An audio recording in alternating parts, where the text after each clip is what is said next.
جاءت رسلنا ربنا بالحق ثم الصلاة والسلام على سيد أسلنا في الوجود في سر الله نقطه دائرة الوجود لواء الحمد والمقام المحمود جد الحسن والحسين أبي القاسم محمد صلى الله عليه وسلم اللهم صل على محمد وآل محمد وعلى أولاده الطيبين الطاهرين المعصومين المخدومين المظلومين ولعنة الله على أعدائهم أجمعين من يومنا هذا إلى قيام يوم الدين. أما بعد فقد قال الله سبحانه وتعالى في كتابه المجيد والفرقانه الحميد وقوله الحق وهو أصدق الصادقين. بسم الله الرحمن الرحيم. ولقد كرمنا بني آدم وحملناهم في البر والبحر ورزقناهم من الطيبات وفضلناهم على كثير ممن خلقنا تفضيلا. اللهم صل على محمد وآل محمد. قابل قدر عزاداران سید الشہداء صدران امام مظلوم کربلا بطفیل جہادہ معصومین علیہ السلام، خصوصاً معصوم عالم حضرت بطول بنت رسول جناب سیدہ سلام اللہ علیہا الزہرا کی جانب سے منعقدہ اس اشرف محرم الحرام کی آگے چھٹی نشست ہے، چھٹی مجلس ہے اور بعنوان انسان و ایمان گفتگو سماعت فرما رہے ہیں۔ میں نے آپ کے سامنے سورہ بنی اسرائیل کی آیت نمبر 70 کو تلاوت کا شرف حاصل کیا کہ جس میں ذات باری تعالیٰ انتہائی وضاحت کے ساتھ، انتہائی صراحت کے ساتھ انسان کو اس کی عزت سے آگاہ کر رہا ہے۔ اعلان باری تعالیٰ ہو رہا ہے کہ ہم نے اس انسان کو بہت زیادہ عزت دی ہے، صاحب تکریم بنایا ہے۔ ہم نے اس انسان کو زمین پر سمندروں پر اٹھایا، ہم نے اس انسان کو رزق طیب جیسی عظیم نعمت سے نوازا۔ شاید جب اس انسان کو اس کی عزت سے آگاہ کر دیا تو فوراً اعلان ہوا کہ ہم بروز قیامت اس انسان کو اس کے امام کے ساتھ بلائیں گے۔ یوم ندعو کل اناس بإمامہم، ہم بروز محشر اس انسان کو اس کے امام کے ساتھ بلائیں گے۔ ذکر عزت کے بعد ذکر امام کیا تاکہ انسان اس بات سے آگاہ ہو کہ مقصد امامت معرفت امامت ہے، کہ انسان اپنے امام کو پہچان سکے اور اسی دنیا میں یہ فیصلہ کر لے کہ بروز محشر روز قیامت اس کو کس امام کے ساتھ آنا ہے۔ آیا تو امام معصوم کے ساتھ آنا چاہتا ہے یا اپنے سے بھی کمتر کے ساتھ آنا چاہتا ہے، یہ یہیں سے فیصلہ کرے کہ اس نے کس راستے کو انتخاب کرنا ہے۔ اس راستے کو انتخاب کرنا ہے کہ جو اسے نجات دلائے اور جنت دلوائے انعام کے طور پہ، یا اس راستے کو انتخاب کرنا ہے کہ جو اسے ذلیل کروائے۔ صلوات پڑھیے۔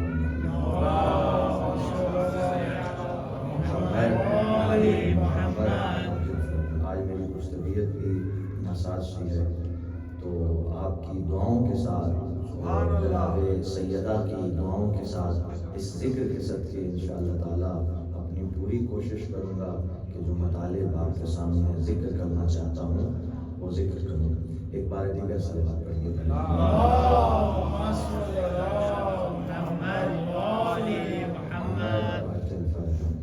عزیزوں، اس انسان کو یہیں پہ فیصلہ کرنا ہے کہ وہ کس امام کے ساتھ اٹھایا جائے۔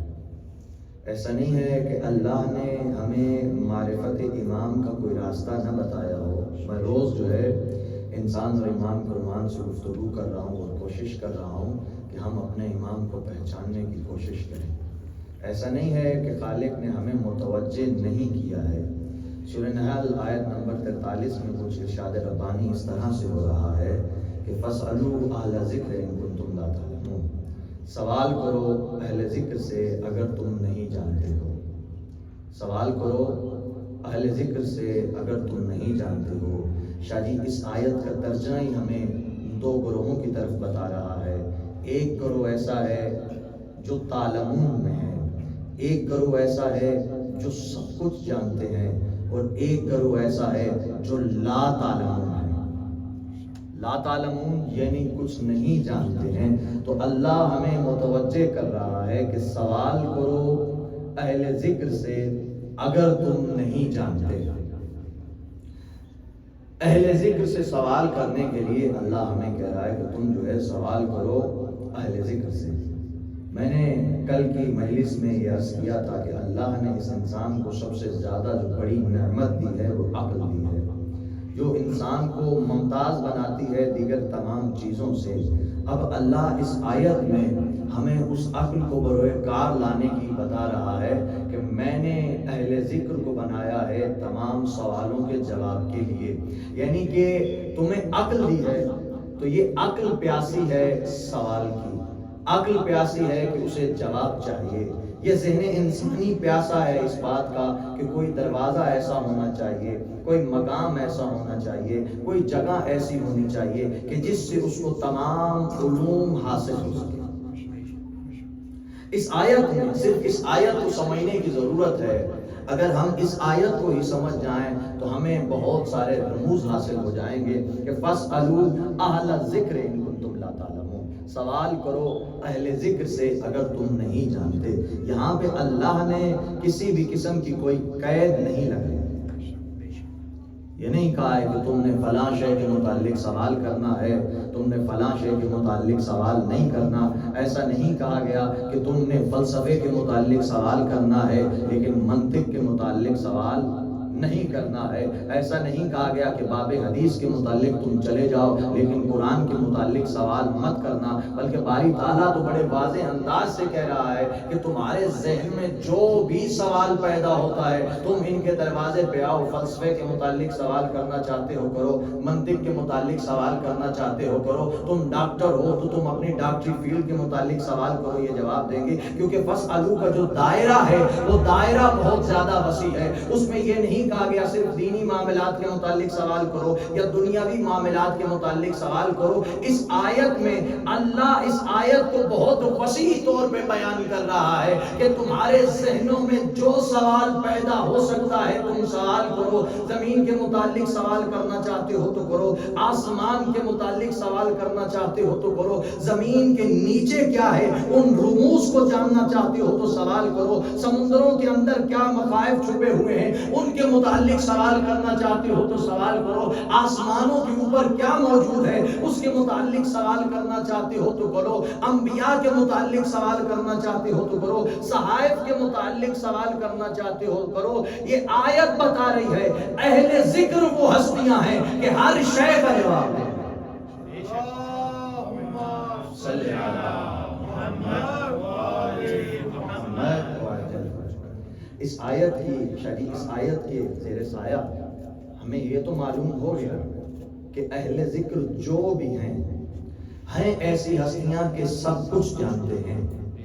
یہ بات کی بات ہے کہ اہل ذکر کون ہے، ابھی ہم کوشش کریں گے کہ اہل ذکر کے دروازے تک جائیں، پہچانیں کہ اہل ذکر ہیں کون، لیکن اس آیت کے ذریعے سے ہمیں یہ پتہ چل گیا کہ اہل ذکر ایسی ہستیاں ہیں کہ سب کچھ جانتے ہیں، سب کچھ جانتے ہیں، جو ہو چکا ہے اس کا علم رکھتے ہیں، جو ہونے والا ہے اس کا علم رکھتے ہیں، اور جو ہو رہا ہے اس کا بھی علم رکھتے ہیں۔ آئیے ذرا معلوم کرتے ہیں کہ لفظ اہل ذکر کو، اس لفظ ذکر کو اللہ نے کتنے معنوں میں استعمال کیا۔ تو اللہ نے اس لفظ ذکر کو قرآن میں دو معنوں میں استعمال کیا، ایک قرآن کے معنی میں، ایک رسول کے معنی میں۔ قرآن کے لیے فرمایا اِنَّا نَحْنُ نَزَّلْنَا ذِكْرَا وَإِنَّ لَهُ لَحَافِظُونَ، ہم نے اس ذکر کو نازل کیا۔ کیا کہا؟ اس قرآن کو ذکر بنا کے پیش کیا کہ ہم نے اس ذکر کو نازل کیا اور ہم ہی اس کے محافظ ہیں۔ دوسرا کہ ذکر رسول، تو دو ترجمے ہوئے، ایک ذکر قرآن کے لیے استعمال کیا، ایک ذکر رسول کے لیے استعمال کیا۔ اس کا مطلب اہل ذکر دو ہیں، ایک قرآن ہے ایک رسول ہے، ایک ذکر قرآن ہے، ایک رسول ہے. آؤ ذرا قرآن سے پوچھتے ہیں اہل ذکر کون ہے، آؤ ذرا رسول سے سوال کرتے ہیں کہ اہل ذکر کون ہے. عزیزوں، جب ہم قرآن کے پاس پہنچے، جب ہم رسول سے سوال کرنے کے لیے پہنچے، تو رسول ہمیں بتانا یہ چاہتا تھا، قرآن ہمیں سمجھانا یہ چاہتا تھا. جب اس دنیا میں کسی مشکل میں پھنس جاؤ اور تمہیں معلوم نہ ہو کہ میں نے کس رستے پہ جانا ہے، تو یا قرآن والوں کے پاس آنا یا رسول والوں کے پاس آنا.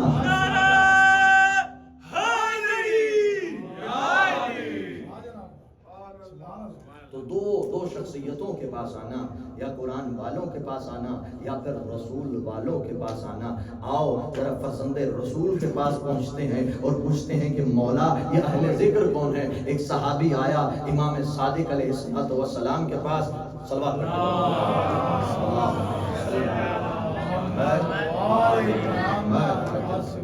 اور آ کے کہتا ہے مولا یہ قرآن جو کہہ رہا ہے سوال کرو اہل ذکر سے، بتائیے تو صحیح ہے اہل ذکر کون ہے. اس آیت کا مصداق کون ہے کہ فرزند رسول فرماتا ہے نحن اہل ذکر والعقل واللسان والبیان ونحن مسئلون. ہم صاحب عقل ہیں، ہم صاحب بیان ہیں، ہم صاحب اہل ذکر ہیں اور ہم ہی سے پوچھا جانا چاہیے.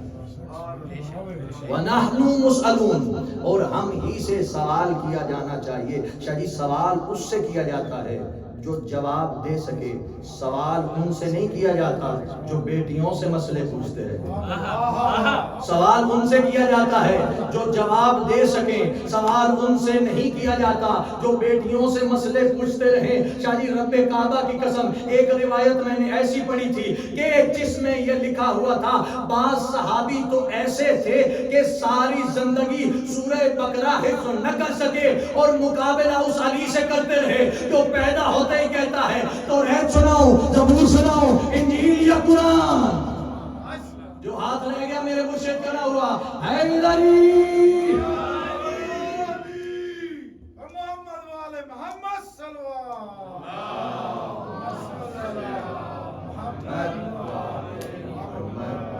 بعض صحابہ ایسے تھے، نبی کے پیارے صحابہ ایسے تھے کہ جو ساری زندگی سورہ بقرہ نہ حفظ کر سکے اور مقابلہ اس علی سے کرتے رہے جو پیدا ہوتے ہی کہتا ہے توریت سناؤ، زبور، انجیل یا قرآن.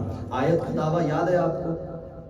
آیت کا دعویٰ کیا ہے کہ تم سوال کرو اہل ذکر سے اگر تم نہیں جانتے، اور کوئی قید نہیں ہے، جس قسم کا سوال کرو. مجھے مولا کی عظمت کی قسم ہے ایسے دعوے کا جواب صرف علی نے ہی منبر کوفہ سے دیا.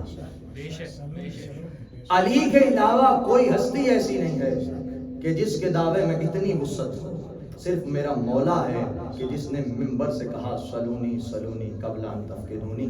بچپن سے ہم یہ جملہ سنتے آ رہے ہیں، اس وجہ سے شاید ہم اس جملے کی طرف اتنی توجہ نہیں دیتے اور ہم سمجھتے ہیں کہ شاید یہ سلونی سلونی سے مراد یہی ہے کہ مولا کے پاس جائیں اور میراث کے متعلق سوال کریں، خمس کے متعلق سوال کریں، صدقہ اور زکوٰۃ کے متعلق سوال کریں. تو عزیزوں یہ کام مولوی کے ہیں، یہ سوال مولوی نے بتانے ہیں، یہ میرے آقا کے نہیں ہیں. عزیزوں سلونی سلونی اس ایک جملے کے اندر اتنی لغت اور وسعت ہے کہ انسان حیران ہو جائے.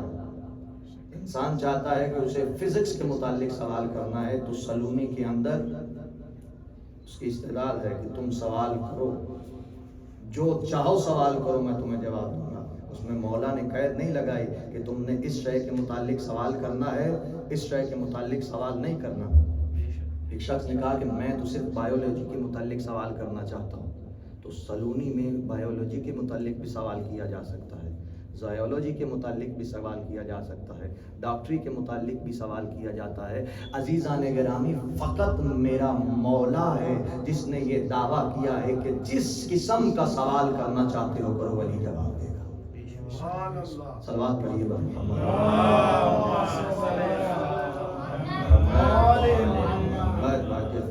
اکیلا میرا مولا ہے جس کا یہ دعویٰ ملتا ہے کہ جس شے کے متعلق سوال کرنا چاہتے ہو کرو، علی جواب دے گا. اور میرے مولا نے یہ نہیں کہا کہ علی تمہارے درمیان میں سے چلے جائے گا، بلکہ مولا نے کہا سلونی سلونی قبل ان تفقدونی، پوچھو اس سے پہلے کہ تم علی کو کھو دو.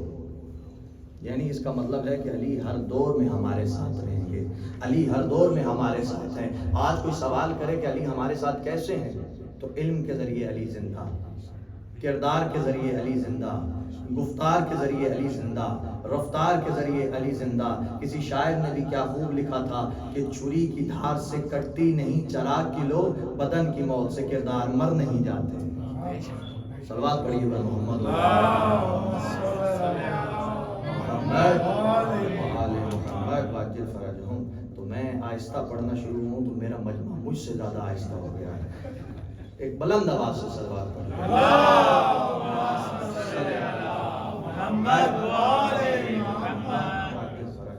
میں آہستہ ہوں کہ میرا گلا تھوڑا سا سیٹ نہیں ہے، اور آپ آہستہ ہو گئے ہیں کہ اللہ جان۔ صلوات پڑھیے بابا سے بلند۔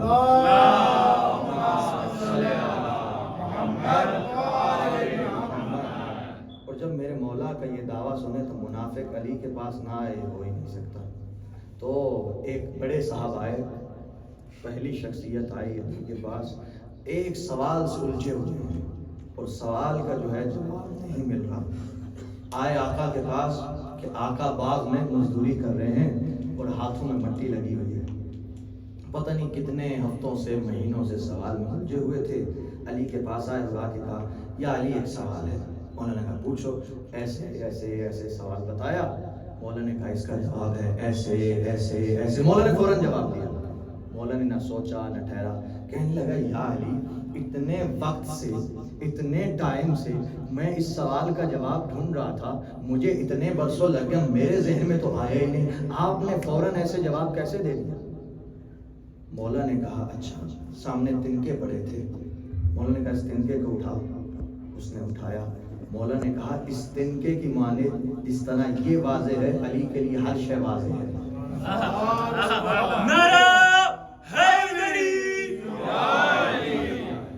اب پہلے صاحب آئے تو دوسرے صاحب بھی آ گئے علی کے پاس اور آ کے کہنے لگے یا علی ایک سوال ہے، اور یہ بھی بڑے پھنسے ہوئے، اور آ کے کہنے لگے یا علی اس کا جواب دیجیے۔ اب میرے مولا کے ہاتھوں میں مٹی لگی ہوئی تھی، مولا نے اس کو جواب دیا۔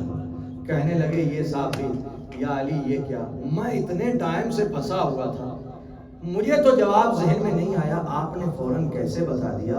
میرے مولا نے کہا میرے ہاتھ کی انگلیاں کتنی ہیں؟ کہتا ہے مولا 5۔ مولا نے کہا تو نے دیکھا کیوں نہیں، تو نے سوچا کیوں نہیں؟ کہتا ہے مولا ہر وقت میرے سامنے ہے، دیکھنے کی کیا بات ہے، سوچنے کی کیا بات ہے؟ علی مسکرا کے کہتے ہیں تیرے ہاتھ کی مانند یہ اللہ کی کائنات علی کے سامنے ہے، علی کو سوچنے کی کیا ضرورت، دیکھنے کی کیا ضرورت؟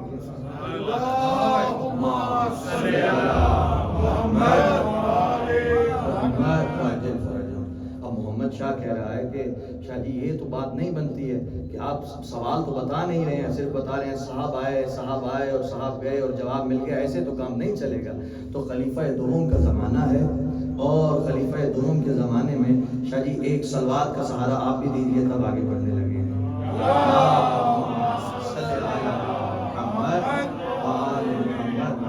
یہ دیکھیے توجہ کے ساتھ سننا بہت ضروری ہے، ٹھیک ہے، توجہ کے ساتھ سننا، لیکن کسی ٹائم بندے کو وحشت ہونے لگتی ہے، بہت زیادہ توجہ ہو جائے، تو اس وجہ سے سہارا دینا چاہیے، ٹھیک ہے۔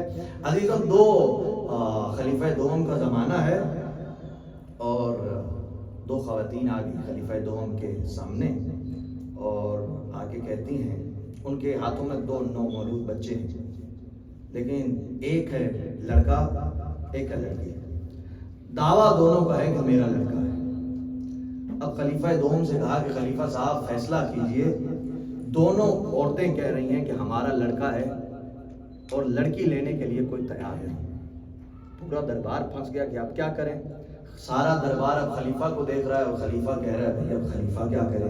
کہنے لگے بھئی ابو الحسن کو بلاؤ، مولا علی کو بلایا جائے، وہی اس بات کا فیصلہ کر سکتے ہیں۔ عورتیں کہ ماننے نہیں لگ رہی، دونوں کہتی ہیں میرا لڑکا ہے میرا لڑکا ہے، کیا جواب دیا جائے؟ میرے مولا آئے۔ جب میرے مولا آئے تو کہا کہ جس کا لڑکا ہے وہ لڑکا اٹھا لے، جس کی لڑکی ہے وہ لڑکی اٹھا کے چلی جائے۔ دونوں کھڑی ہوئی، ان کو یہ نہیں پتا ہے اب پہلے جیسا نہیں آیا، اب آقا آئے ہیں، اب مولا امیر المومنین وارث علم رسول آیا ہے۔ میرے مولا نے کہا اچھا نہیں اٹھا کے جا رہی؟ میرے مولا نے کہا ایسا کرو، ان دونوں خواتین کو کسی ایسے گھر میں لے جاؤ جہاں پہ صرف خواتین ہوں، یہاں پہ صرف صحابیاں ہوں، یہاں پہ صرف عورتیں ہوں. کہا ٹھیک ہے یا علی. لے کے گئے. کہا اب ایسا کرو کہ 2 شیشیاں لے کے آؤ جن کا وزن بالکل برابر ہو. ترازو میں تولا 2 شیشیاں جن کا وزن بالکل برابر تھا. کہا اب ایسا کرو ان صحابیہ کے گھر جاؤ جن کے ہاں وہ عورتیں گئی ہیں اور ان سے کہو کہ بچے کی غذا اس میں ڈالیں اور یاد رہے کہ غذا بالکل برابر ہونی چاہیے. اب جیسے ہی غذا آئی اور میرے مولا نے کہا کہ آپ اس غذا کو ترازو میں تولو. ترازو میں تولا گیا. ایک غذا ہے بھاری، ایک ہے غذا ہلکی. ایک ہے غذا بھاری، ایک ہے غذا ہلکی.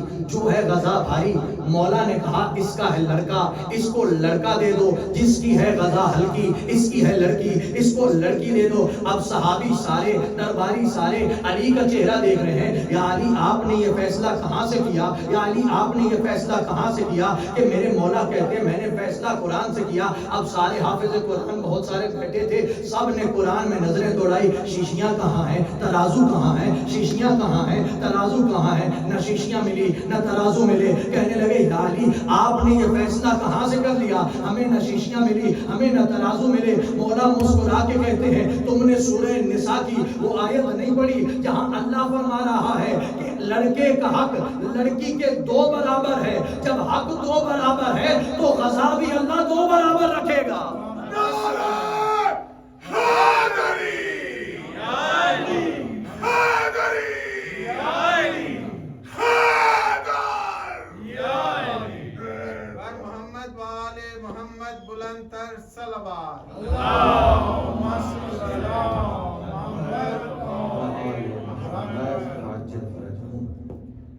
عزیزان گرامی، فقط میرے مولا کا دعویٰ ہے ایسا جو قرآن کی اس آیت کے مطابق ہے کہ جس قسم کا سوال کرو علی ہر قسم کا جواب دے گا.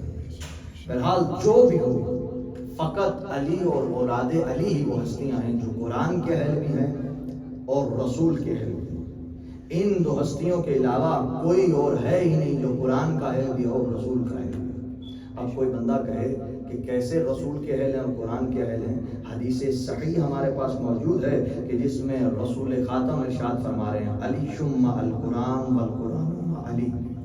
علی قرآن کے ساتھ ہے اور قرآن علی کے ساتھ ہے. اب میرے مولا نے یہ ایک جملہ نہیں کہا، 2 جملے کہے. ایک کہا علی قرآن کے ساتھ ہے، دوسرا کہا قرآن علی کے ساتھ ہے. میں دستے ادب جوڑوں گا یا رسول اللہ آپ ایک جملہ کہہ دیتے، ساتھ میں دوسرا جملہ کیوں کہا کہ صرف علی قرآن کے ساتھ نہیں ہے، قرآن بھی علی کے ساتھ ہے. آواز محمد مصطفیٰ آئے گی، میں ان تمام لوگوں کو سمجھانا چاہتا ہوں. تم لوگ تو مان جاؤ گے علی قرآن کے ساتھ ہے، علی کے عاشق ہو نا، علی کے شدائے ہو، مان جاؤ گے علی قرآن کے ساتھ ہے، قرآن علی کے ساتھ ہے. لیکن ان لوگوں کا کیا جو کہیں گے ہاں علی تو قرآن کے ساتھ ہے مگر قرآن تو علی کے ساتھ نہیں ہے. آج میں ان کو بتانا چاہتا ہوں یہ یاد رکھو جو علی کرتا جائے گا اللہ قرآن میں لکھتا جائے گا. علی جو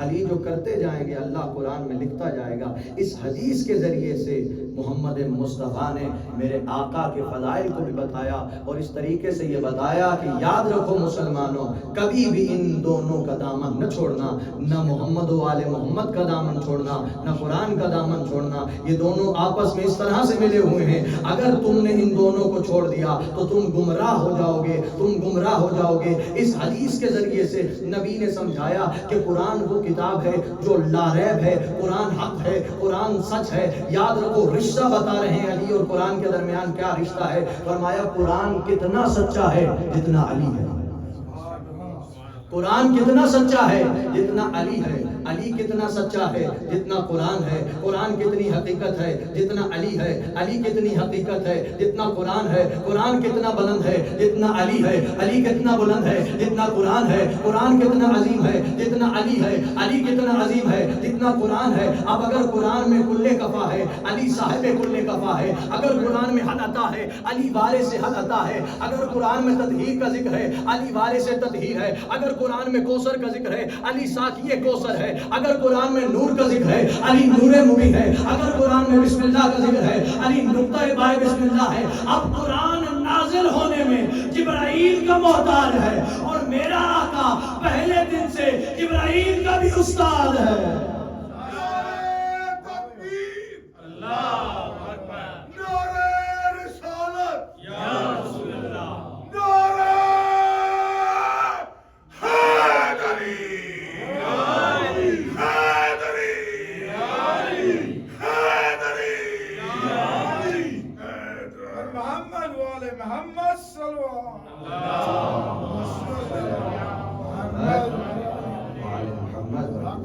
عزیزو قرآن اتنا آسان بھی نہیں ہے جتنا سمجھ لیا گیا ہے، بلکہ اگر قرآن میں اپنے کا ذکر ہے تو پرائے کا تذکرہ ہے، قرآن میں پھول کا ذکر ہے تو کانٹے کا تذکرہ ہے، مچھر کا ذکر ہے تو ٹڈی کا تذکرہ ہے۔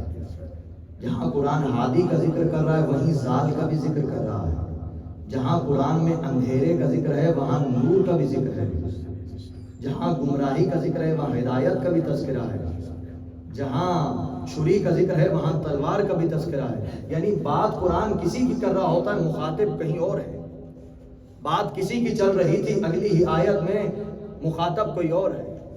اس کا مطلب کیا ہے کہ قرآن سننے سے نہیں ملے گا بلکہ قرآن باب مدینۃ العلم سے ملے گا۔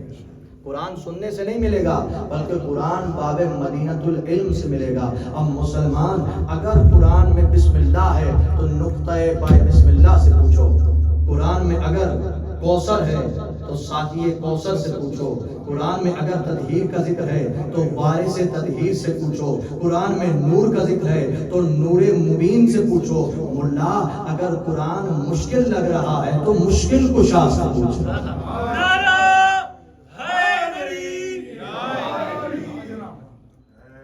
عزیزان گرامی، تو جو یہ چاہتا ہے کہ اس دنیا میں ہدایت حاصل کرے اور اپنے امام کو پہچانے، اس کو چاہیے کہ صرف اور صرف در آل محمد تک آئے۔ انسان کو یہ فضائل دیے گئے فقط اس واسطے سے انسان در آل محمد پر پہنچ جائے۔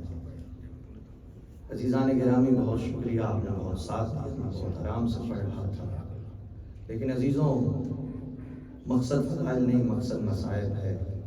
آپ آئے، آپ کا شکریہ، آپ نے مولا کی شان میں نعرے بھی لگائے، خوش بھی ہوئے، لیکن عزیزوں اکثر کہا کرتا ہوں کہ مقصد فضائل نہیں ہے، مقصد مسائل ہے۔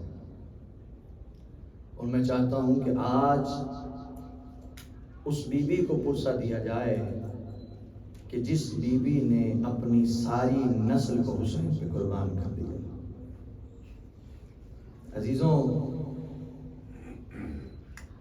آج آپ کو تمام سادات نظر آئیں گے، علوی سادات نظر آئیں گے، حسنی، حسینی، زیدی، جعفری، کاظمی، رضوی، لیکن آپ کو زینبی سید نہیں نظر آئیں گے۔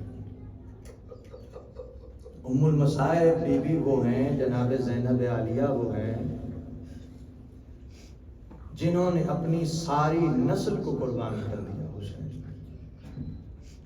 ساری کربلا پال کے لائی ہے زینب عالیہ، صرف اون و محمد کو نہیں پالا عزیزوں، علی اکبر کو پال کے دیا حسین کو، قاسم کو پال کے دیا حسین کو۔ عزیزوں یہ چراغ گل اس وجہ سے کر دیے گئے ہیں کہ کوئی شاعر آج رونے میں بخالت نہ کرے۔ عزیزوں ایک مرتبہ اپنے آپ کو کربلا لے جائیے گا، عصر عاشور ہے، شب عاشور ہے، اور ہر ماں اپنے بیٹے کو تیار کر رہی ہے۔ کوئی کہہ رہی ہے قاسم میں تیرے سہارے ہی تو کربلا آئی ہوں، کوئی کہہ رہی ہے علی اکبر میں تیرے ہی سہارے تو کربلا آئی ہوں، علی اکبر سب سے پہلے تو جانا کربلا میں۔ عزیزوں ایک ماں ہے جو جھولے کو ہلا رہی ہے اور کہہ رہی علی اصغر آج تو جوان ہوتا علی اکبر کی طرح، کل تو بھی اپنے بابا پہ قربان ہوتا۔ میں کہوں گا بی بی جس طرح کی قربانی علی اصغر دے گا ایسی قربانی تو کوئی اور نہ دے گا۔ عزیزوں ایک ماں ہے جو اپنے دو بیٹوں کے سروں میں کنگھی کر رہی ہے، بال بنا رہی ہے اور کہہ رہی ہے اون محمد میں جانتی ہوں تم بہت دلاور ہو، اون محمد کل تم دشمن پر، اپنے ماموں کے دشمن پر ایسا حملہ کرنا کہ اسے واصل جہنم کر دینا۔ اون محمد میں جانتی ہوں نا تم بہادر ہو، تمہاری رگوں میں علی کا خون ہے، تمہاری رگوں میں جناب جعفر طیار کا خون ہے۔ اون محمد تم بہت لڑو گے، جانتی ہوں تم پانی تک پہنچ جاؤ گے، لیکن یاد رکھنا پانی پینا نہیں، سکینہ بڑی پیاسی ہے، علی اصغر بڑے پیاسے ہیں۔ خدا تمہاری آوازوں پہ رحم کرے۔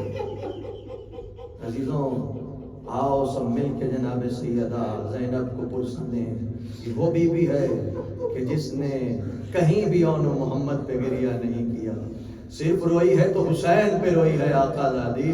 عزیزوں صبح دیکھا کیا جناب زینب نے کہ اون محمد دروازے پہ کھڑے ہیں، ایک مرتبہ اون محمد کو دیکھ کر اون محمد تم ابھی تک زندہ ہو؟ اون محمد رو کے کہتے اماں جب بھی ہم ماموں کے پاس جاتے ہیں ماموں ہمیں اجازت نہیں دیتے، ایک مرتبہ اجازت لے دو اور پھر دیکھنا ہم کیسی جنگ لڑتے ہیں۔ جناب اون محمد سے بی بی زینب عالیہ نے کہا اپنے ماموں عباس کو بلا کے لاؤ۔ حضرت عباس کو بلایا گیا، جناب عباس در خیمہ پہ کھڑے ہو گئے، خیمے میں نہیں داخل ہوئے، کہا آقا زادی عباس کا سلام ہو، آپ نے مجھے بلایا ہے؟ کہا ہاں عباس، جا کے ایک دفعہ میرے بھائی حسین سے کہو آپ کو میرے حق کا واسطہ ہے کہ اون محمد کو اجازت دے دے۔ عزیزوں ایک مرتبہ حضرت عباس آیا آقا حسین کے پاس اور آ کے کہا مولا بی بی کہہ رہی ہے کہ اون محمد کو جنگ کی اجازت دیجئے۔ مولا حسین آئے خیمہ جناب سیدہ زینب میں اور آگے کہا بہن زینب میں تو اس وجہ سے اون محمد کو اجازت نہیں دے رہا تھا کہ شاید عبداللہ اس بات پہ راضی نہ ہو۔ جناب زینب عالیہ کہتی ہیں بھیا جب میں مدینہ سے آ رہی تھی عبداللہ میرے قریب آئے اور آگے کہا زینب عالیہ اگر کوئی موقع ایسا بنے کہ جنگ کا سما ہو جائے تو علی اکبر سے پہلے اون محمد کو حسین پہ قربان کر دینا۔ اجرکم اللہ، اجرکم اللہ، تمہاری آوازوں پہ خدا رحم کرے، سوائے غم حسین کے کسی غم میں نہ روئے۔ عزیزوں مولا حسین نے اجازت دی اون محمد کو، دونوں شہزادوں کو خود سوار کرایا، ایک شہزادے کو حضرت حسین نے سوار کرایا، ایک شہزادے کو جناب محمد کو جناب غازی عباس نے سوار کرایا۔ اب دونوں شہزادے سوار ہوئے، آنکھوں ہی آنکھوں میں ایک دوسرے کو دیکھا اور کہا بھیا میں میسرے سے حملہ کرتا ہوں آپ میمنے سے حملہ کرو، بھیا ہم قلبے لشکر میں مل جائیں گے اور ماموں کے دشمن عمر سعد کو مار دیں گے۔ عزیزوں اب مقتل میں یوں لکھا ہے کہ دونوں شہزادوں نے ایسا حملہ کیا کہ میمنہ اور میسرہ کی فوجیں بھاگی، دونوں شہزادے قلبے لشکر میں ملے اور عمر سعد نے دیکھا کہ یہ جعفر طیار کے پوتے علی کے نواسے بڑے قریب آ گئے ہیں اور کہتا ہے جانتے نہیں ہو یہ شہزادے کون ہیں؟ علی کے نواسے ہیں، چاروں طرف سے گھیر کے مارا۔ عزیزوں اب ساری فوج اون محمد پہ ٹوٹی۔ عزیزوں اب یہ وقت تو آنا تھا کہ ایک لعین نے یا ایک شہزادے کے سر میں گرز مارا، ایک شہزادے کے اوپر تلوار کا وار ہوا، دونوں شہزادے زین پہ آئے، ایک شہزادے کی روح پرواز کر گئی۔ عزیزوں دوسرے شہزادے کی روح ابھی رمت باقی تھی، کہا مولا ماموں آخری سلام قبول کیجئے، ماموں آخری سلام قبول کیجئے۔ عزیزوں مولا حسین جلدی سے آئے، شہزادے کو اپنی آغوش میں لیا۔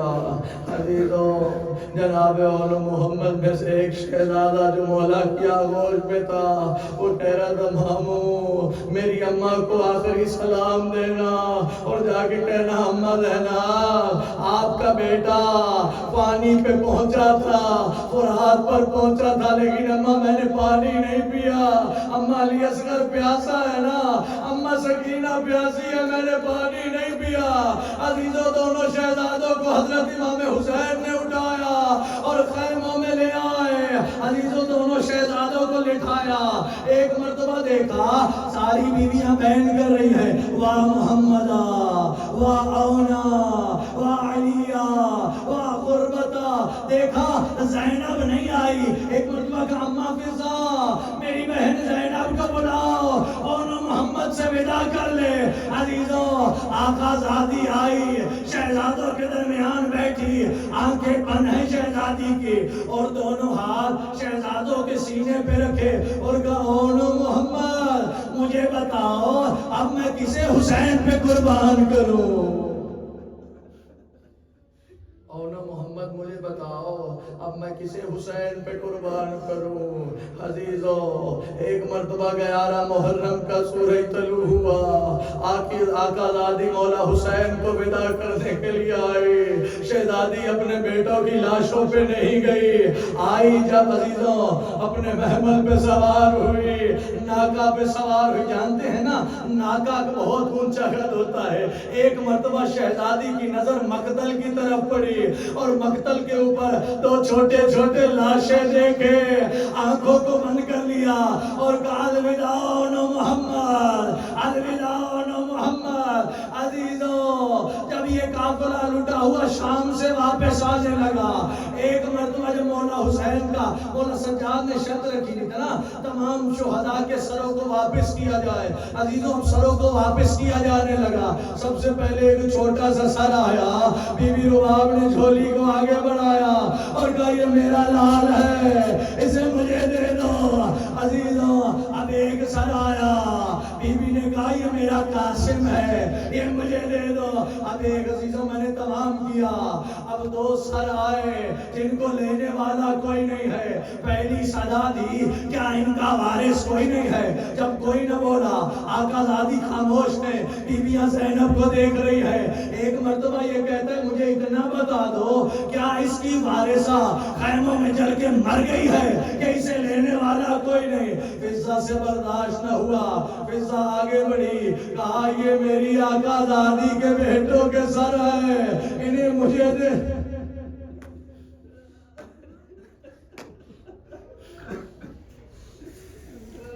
عزیزوں جب یہ لٹا ہوا قافلہ مدینہ پہنچا, بی بی زینب عالیہ آئی نانا کی مزار پہ, حسین کا پرسہ دیا. آئی اماں کی مزار پہ, حسین کا پرسہ دیا, اور نہ محمد کا نام لبوں پہ نہ آیا. عزیزوں جب آئی نا مولا حسین کے گھر میں آقا زادی تو کہہ رہی تھی مجھے حسین کا پرسہ دینا, اور نہ محمد کا کوئی پرسہ نہ دے. عزیزوں صرف حسین کا پرسہ لیا. ایک مرتبہ جناب عبداللہ نے کہا مولا سجاد اپنی پھوپھی سے کہیے اب اپنے گھر میں واپس آ جائے.